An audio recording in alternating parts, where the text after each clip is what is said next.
So we're continuing with Iron Mario Maker Chef, and this is my week 7 video. Week 7 for us is our object-oriented programming section of the course.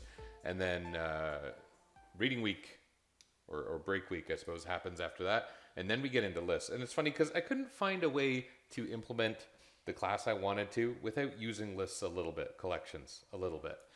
And technically there are ways to, but it wasn't going to work the way I wanted. And that's why, all these concepts are cumulative, but also they all relate. And of course they do to make a piece of software.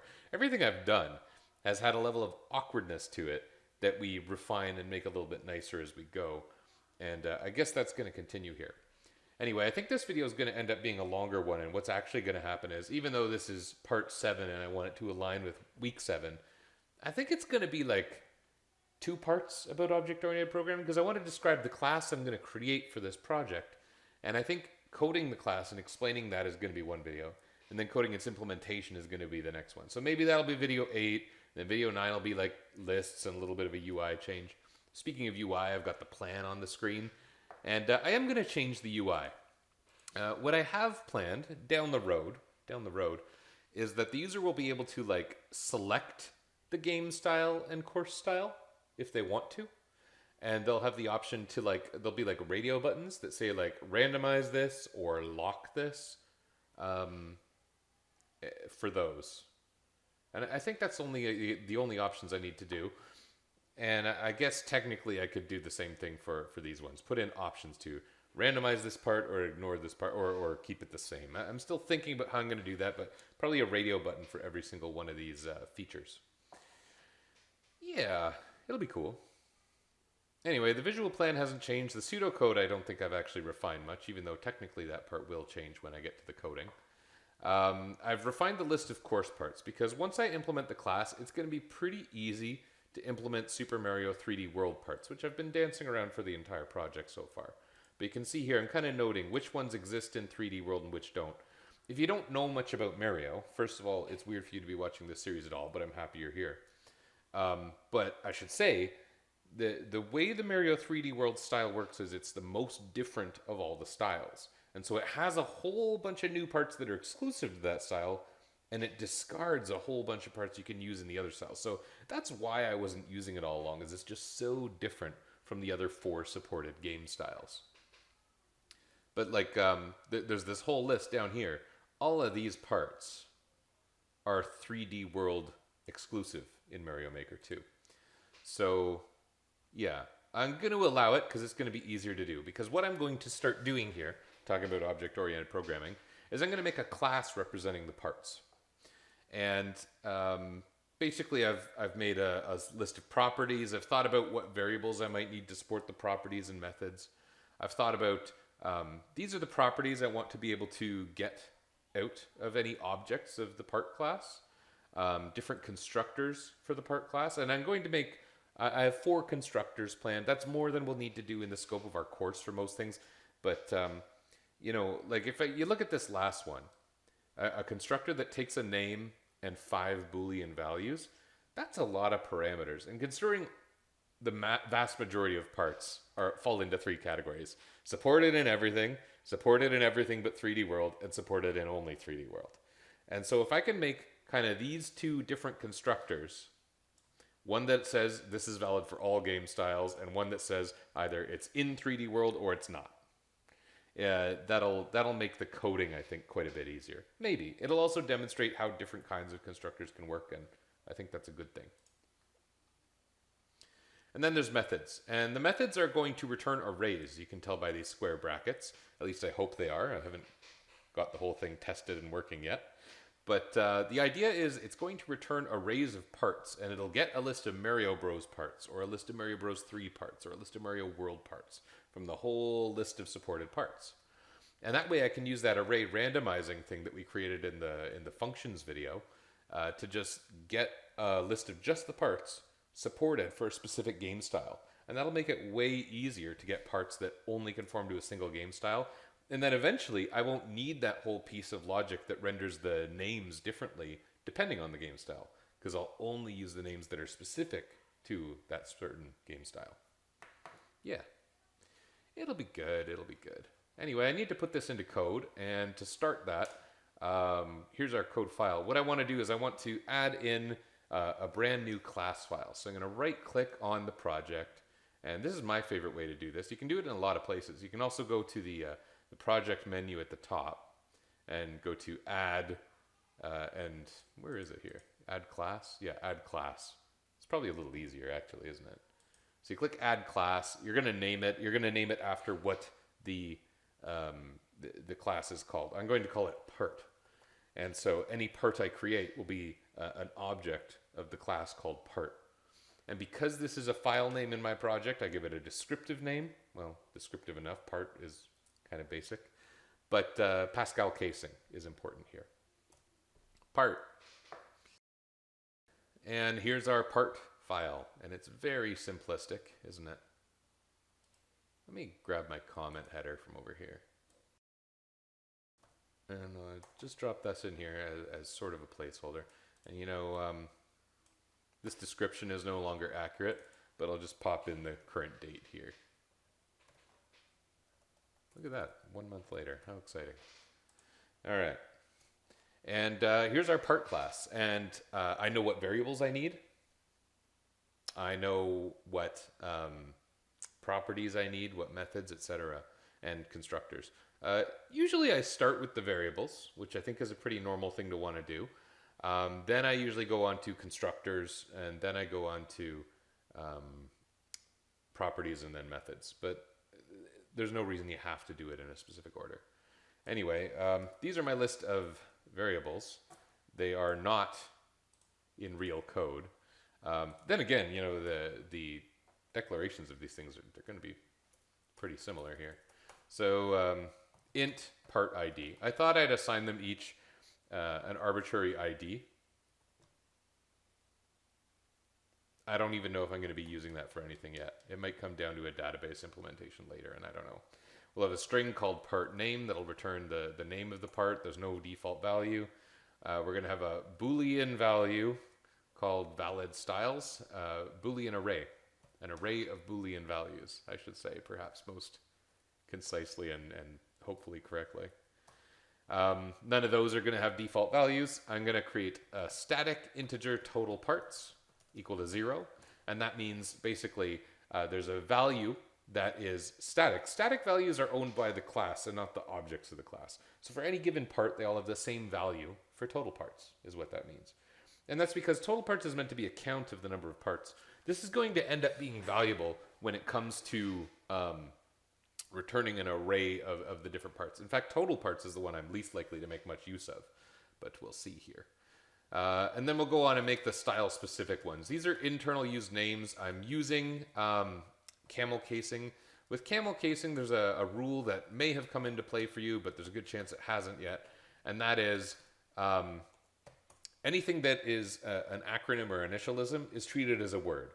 So if it's in the middle of the name, you would capitalize the first letter and lowercase the rest of it. But since it's at the beginning in camel case, the whole thing is effectively lowercase, the whole SMB. You don't write it all uppercase or anything like that. Static int, and so these are integer values, SMW parts, Super Mario World. Static int, new Super Mario Bros. U parts, and static int SM3DW parts, which I guess is a valid initialism. And then finally, I was going to declare a list, and lists we haven't discussed yet. We'll get there. There's nothing too grossly confusing about it.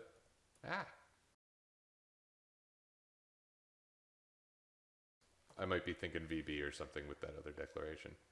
And I could document this to make it a little neater, and in fact, I probably will by the next commit and push. Certainly the next push.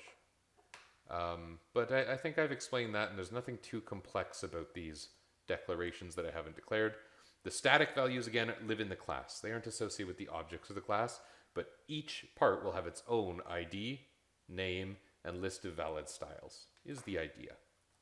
And then I would go on to, I guess, constructors. And I'll probably pop these all into regions again by the next commit. But I'm just being messy for now. All right. And so this is... there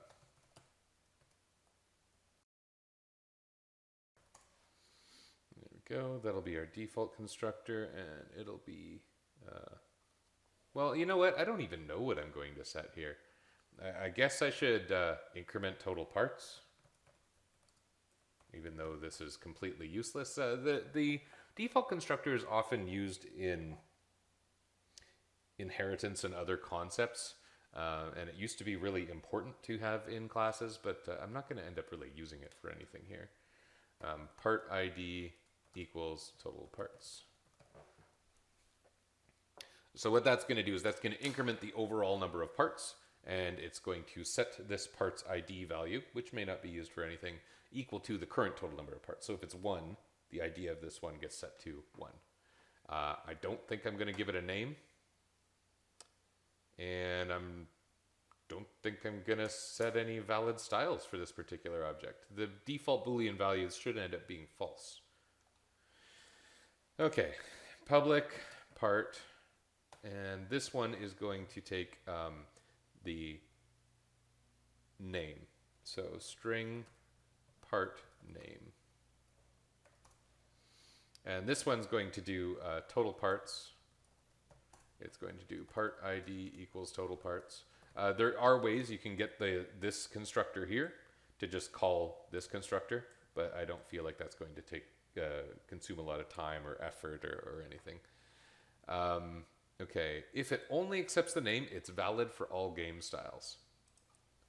Part name equals part name. Oh, I don't like this. I've given two things the same name.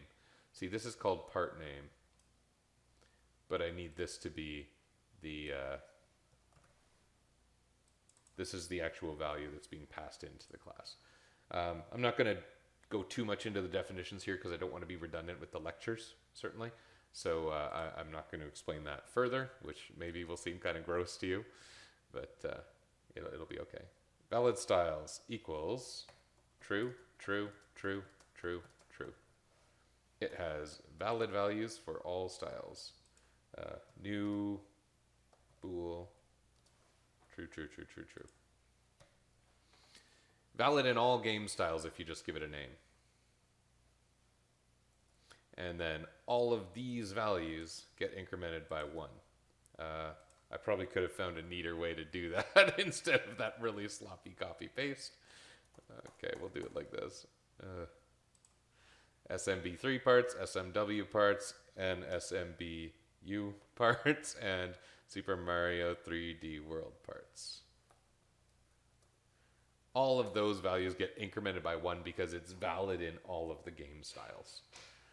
Yeah, that's pretty much all I need this to do. The name gets set to whatever value is passed in. You know, I could set a default name in the default constructor, but whatever. Okay, now if we want to make our alternative constructor, this one's going to be bool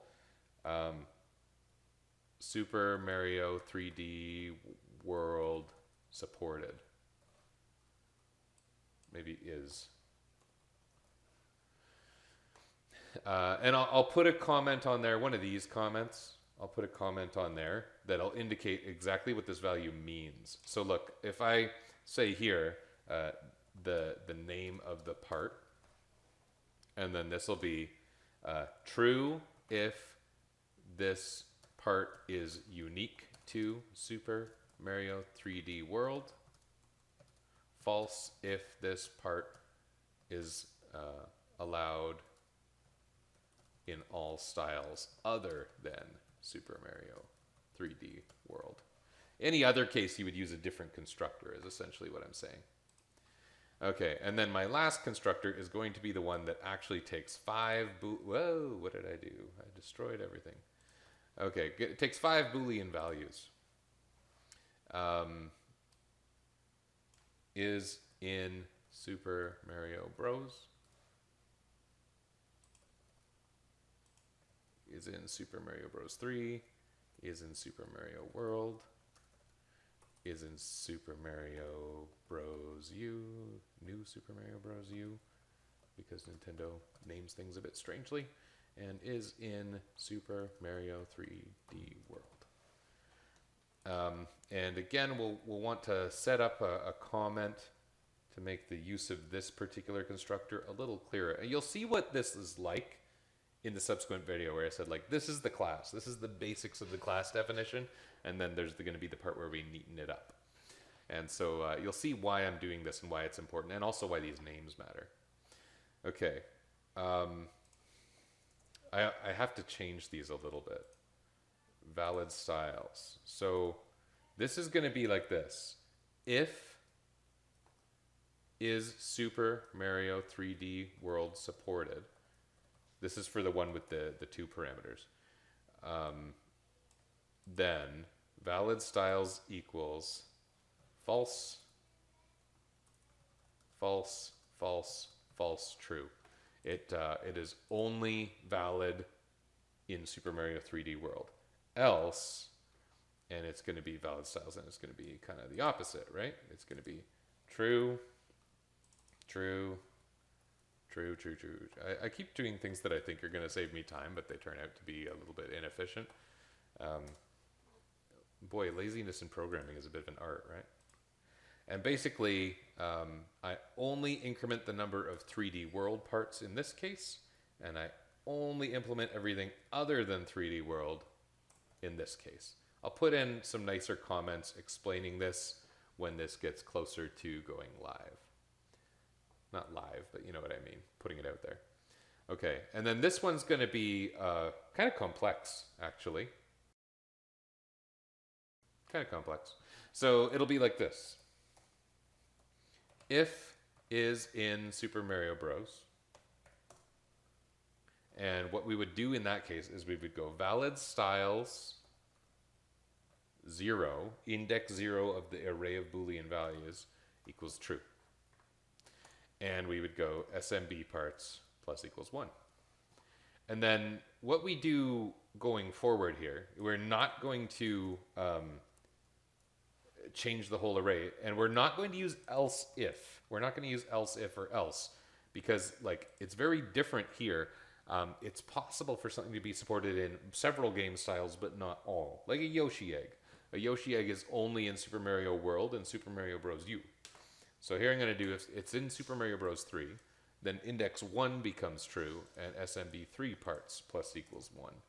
And if it's in Super Mario World, then index 2, and those indexes are a little hard-coded. I might neaten that up later. I might do something with the enumeration like we did a couple videos, and this will be SMW parts. If it's in New Super Mario Bros. U, then valid styles 3 becomes equal to true, and NSMBU parts plus equals 1. And if it's in, and I can't use an else again. I can't use an else. New, if it's in Super Mario 3D World, then valid styles 4 equals true, and SM3DW parts becomes plus equals 1.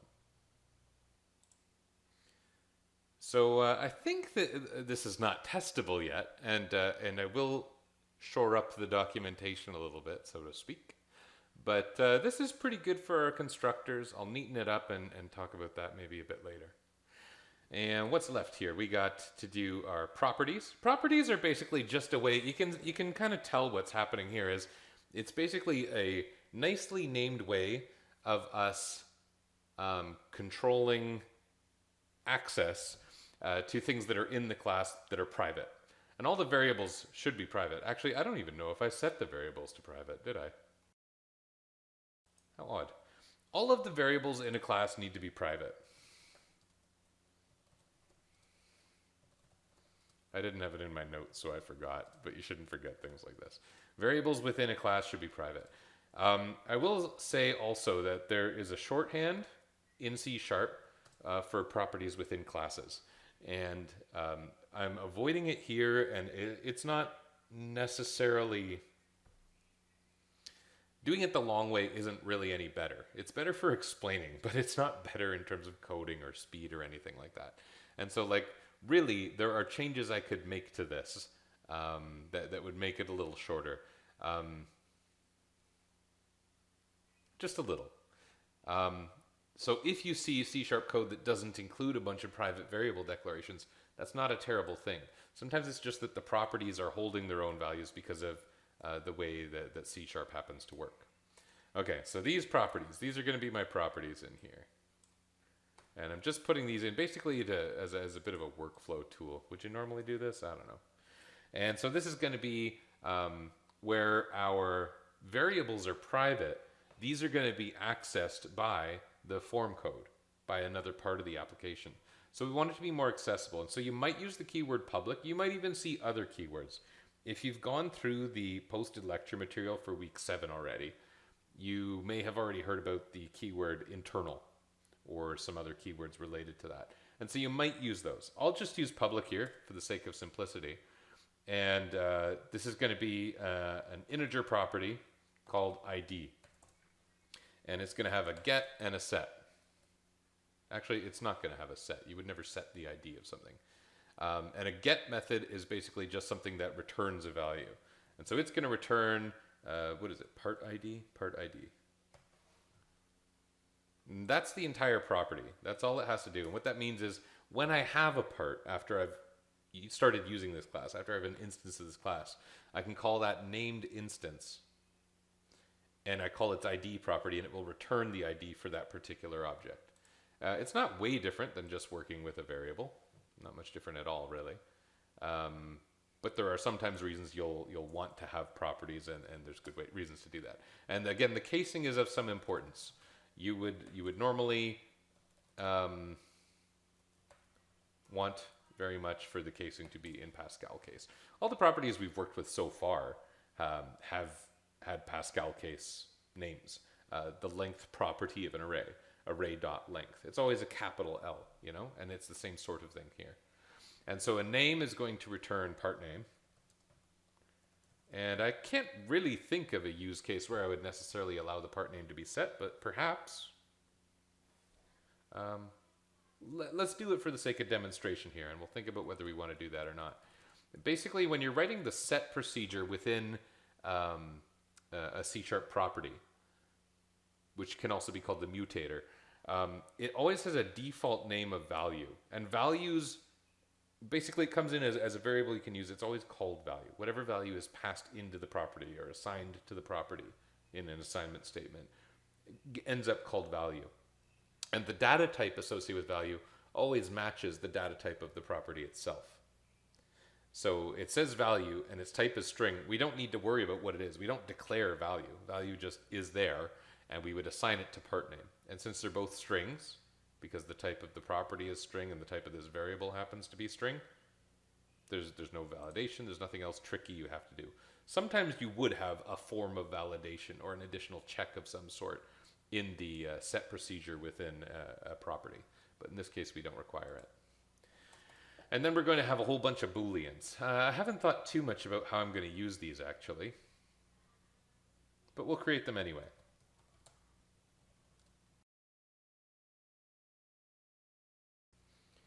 You know what? Since I'm not implementing them, I think I won't go ahead and code the rest of these. In fact, I'm not sure I'm going to be using these at all. But here's the one for Super Mario Bros. Where basically what this Boolean property is going to return is whether the game is supported by Super Mario Bros. Or not. And so that's going to use valid styles index 0. So it's getting the first index out of that array of styles, which is those 5 values indicating what styles it's valid in. And I can also set it by assigning valid style 0, an element of a Boolean array, equal to whatever value is passed in. And again, the value matches the type of the property itself. So we know that it's a Boolean value being assigned into an element of a Boolean type array.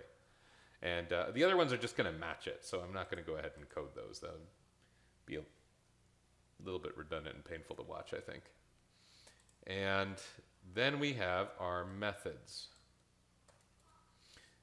And I haven't thought this through too much. I mean, I planned it lightly. But basically what's happening is we want to return arrays containing all of the parts of the specific types. And at the beginning, we had a thing where we declared a list. And we haven't talked about lists yet, but the mechanics of this are going to be lists because they work a lot. I'm going to say they work a lot like arrays, but someone could get me in trouble for saying that for sure. Because lists have no bounded length, because I can keep adding elements to a list, what I'll do is I'll add this into the constructors, and I'll make it so that the part keeps being added into the list of parts. And when I do that, I'll be able to iterate through the list of parts, pull out all the supported parts that match a specified game style, and populate an array with those. And then I'll use arrays that we're a little more familiar with, even though lists end up playing into part of it. Hopefully that won't be too confusing. Let's code that out and see what it looks like.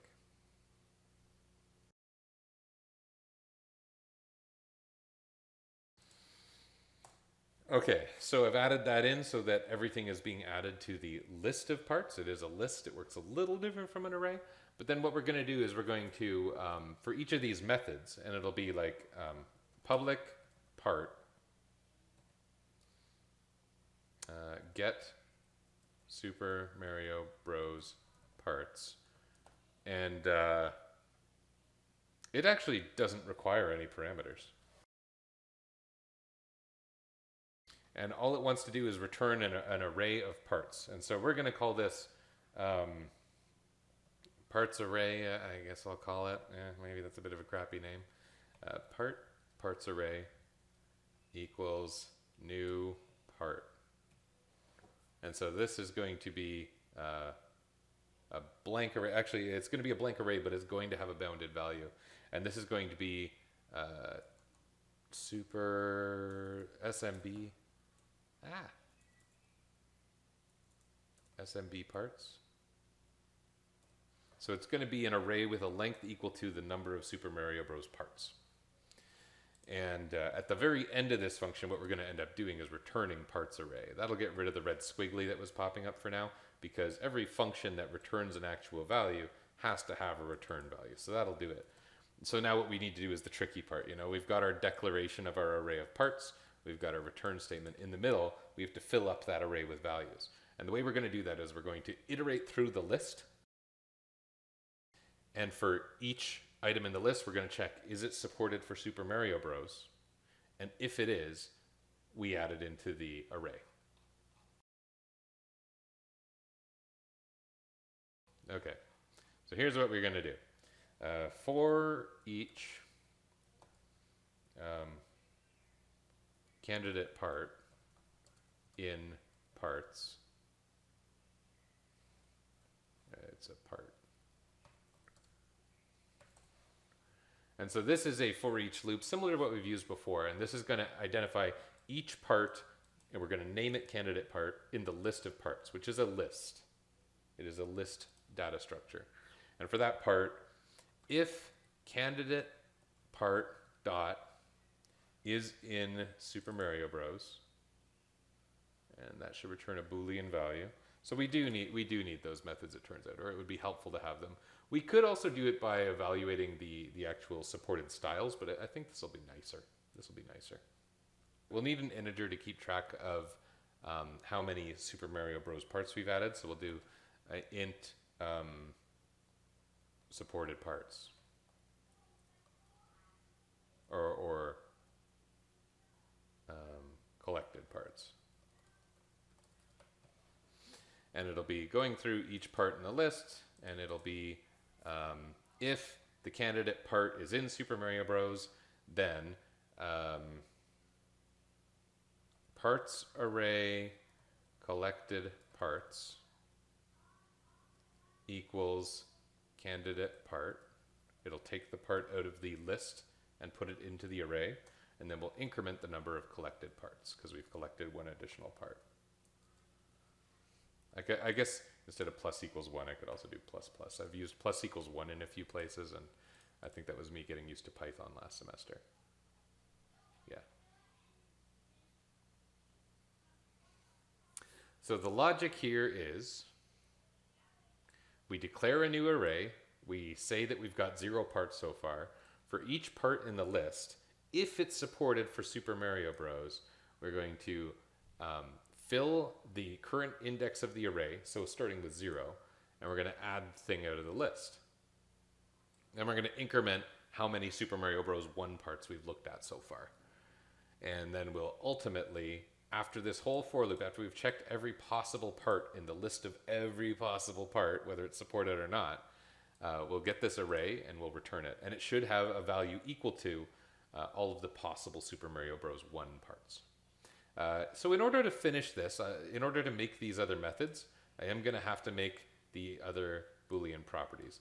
Let me start the cleanup and commenting, and then we'll revisit this.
Okay, so I finished this, and it's all neatened up. It's reasonably well documented. I might clean up this part still a little more. I put in regions, so all my declarations are together with little descriptive comments. My constructors are all here with kind of a short comment that indicates what's different about them. All the different constructors. Probably the most complex one is actually this one rather than the one with the 5 different booleans. And my properties are all here, all identified. I have made a property for every different game style and then a method for every game style as well, one that'll return an array of parts that we'll be able to randomize and return later. One thing that's a little bit special and unusual here is, and this isn't really, it's not something we cover much in this course. Maybe we'll end up doing it actually. Actually, you know what? I think something like this is in Lab 4. But I'm actually not entirely positive. And I also don't know what Clint has planned. But there's this method here called toString. And you've probably seen toString already. A toString method that returns an integer, for example, formatted as a string, or a double value formatted as a string. It's a fairly normal thing to want to do. And so what this means is if the part is ever called and placed into a position where it needs to be converted into text, because you're filling up a box with it or something like that, and we might get there, we're very likely to get there, I'll say. If we're ever trying to convert the part into a string, basically what I thought we should do is return the name.